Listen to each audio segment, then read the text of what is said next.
ہیں کہ جب یہ نور سکینہ بندے کے اندر آتا ہے تو پھر کیا ہوتا ہے؟ قرآن نے کہا لِيَزْدَادُوا ایمانا مع ایمانہم، یہ نور سکینہ جب آتا ہے پھر کیا ہوتا ہے؟ ایمان میں اضافہ ہو جاتا ہے۔ یعنی پہلے ایمان کال تک تھا، پھر اندر گزر کر بندے کا حال بن جاتا ہے۔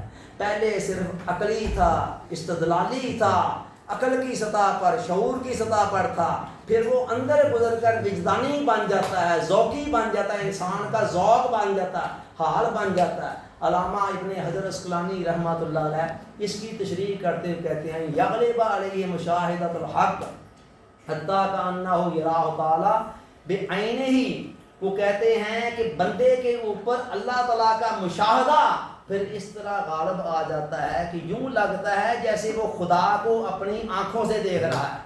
یعنی ایسے اللہ کی قربت جگ میں آ کر ادھر ادھر دیکھا، تو ہی تو نظر آیا جدھر جدھر دیکھا، اس کو پھر ایسے لگتا ہے کہ ہر طرف اللہ، ہر رنگ کے اندر ہی یار کے جلوے نظر آنا شروع ہو جاتے ہیں۔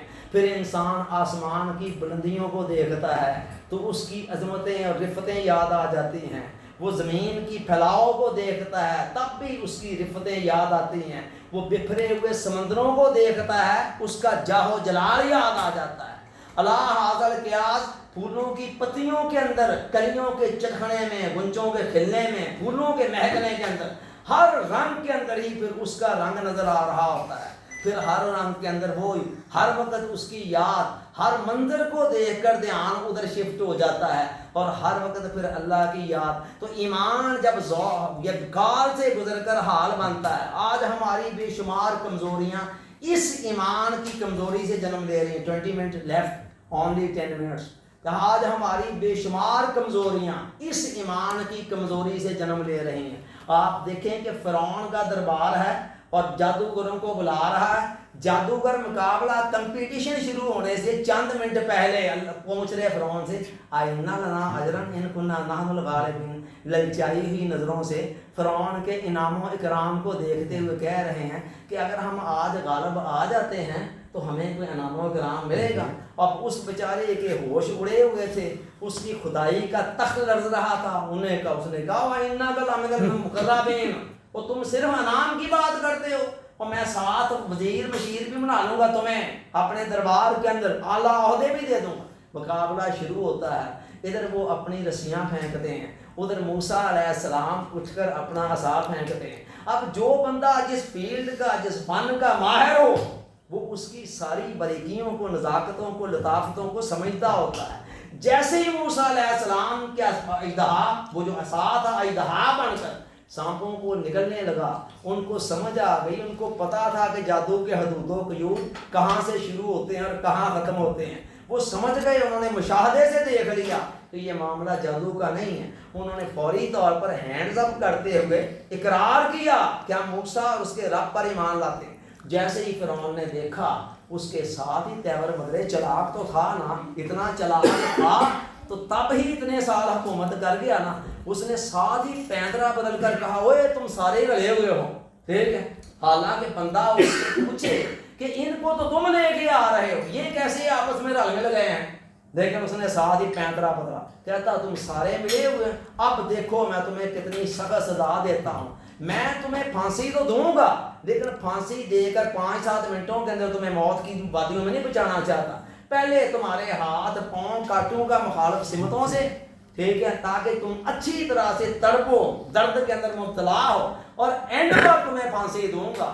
اب یہ ساری باتیں سن کر وہی جادوگر جو چند لمحے پہلے کہہ رہے تھے کہ اگر ہم جیت گئے تو کچھ انعام ملے گا، کہتے ہیں فقد مان کا جو کرنا ہے نا کر لے، کر لے بھائیا تو جو کرنا ہے، ٹھیک ہے۔ انما تقضی فی ہذہ الحیات الدنیا، اور جو کرے گا یہی کرے گا نا، ہم اپنے اللہ سے بہتر اجر کی امید رکھتے ہیں۔ آپ غور کریں، یہ ہے ایمان، جینیون ایمان جب دل میں آتا ہے تو پھر کیا ہوتا ہے؟ اندر کی دنیا کو، اندر کی کائنات کو، اندر کے حالات کو، ماحول کو بدل کر رکھ دیتا ہے، اور پھر انسان اتنا بہادر بن جاتا ہے کہ زمانے والوں کی آنکھوں میں آنکھیں ڈال کر بات کرنی جانتا ہے۔